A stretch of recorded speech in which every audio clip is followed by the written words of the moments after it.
Okay, let's dive in. We're looking at this fascinating idea today, almost like a subtle battle, Yeah.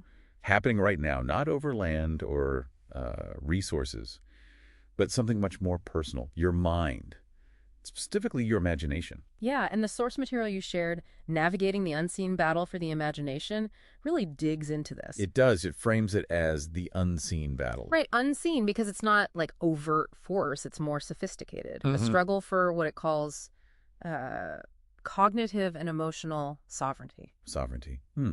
So using manipulation, information perception. Exactly. Information, perception, emotion, it's subtle. Okay. So our mission then for this deep dive, and this comes from the questions you raised about this material, Mhm. is to explore what the source actually says. Mm.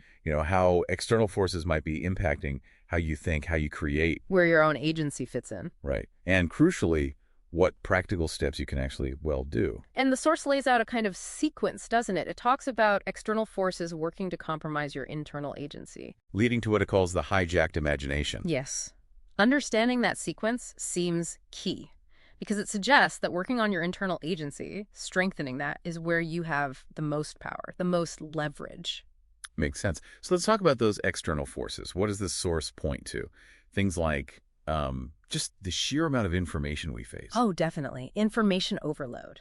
That constant deluge of data, it makes critical evaluation incredibly hard. Just sifting through it all. And then the algorithms. Yeah. Algorithmic manipulation. Yeah.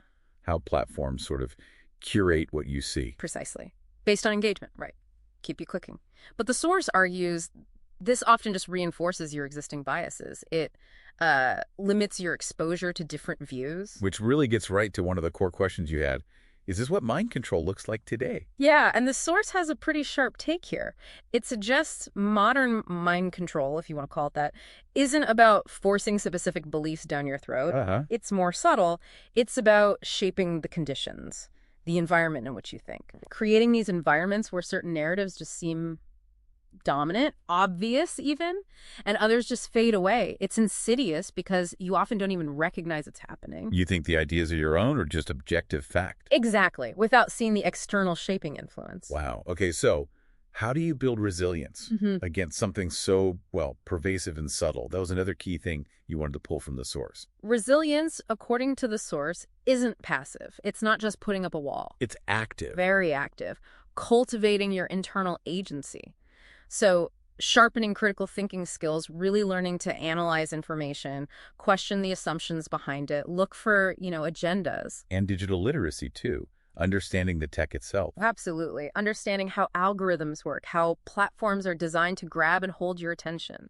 That knowledge itself makes you less susceptible to the manipulation. So for practical steps, you specifically asked, what can we actually do to reclaim our imagination? Well, the source suggests a few things like digital detoxes, or at least mindful media consumption, consciously choosing when and how you engage. Not just getting swept away by the feed. Right, and actively seeking out diverse perspectives, getting outside your usual echo chambers, talking to people, reading things you might normally avoid. And creativity. Oh, crucially, cultivating creative expression, art, writing, music, whatever, things that stimulate original thought and makes your imagination generative, creating new stuff, not just reproductive, like repeating existing narratives. This framework also pushes us to look bigger picture, which you asked about too. What happens societally if this unseen battle just keeps going unchecked? The source doesn't pull punches there. It paints a pretty stark picture, suggesting potentially really serious consequences for democracy, for social cohesion. Like what?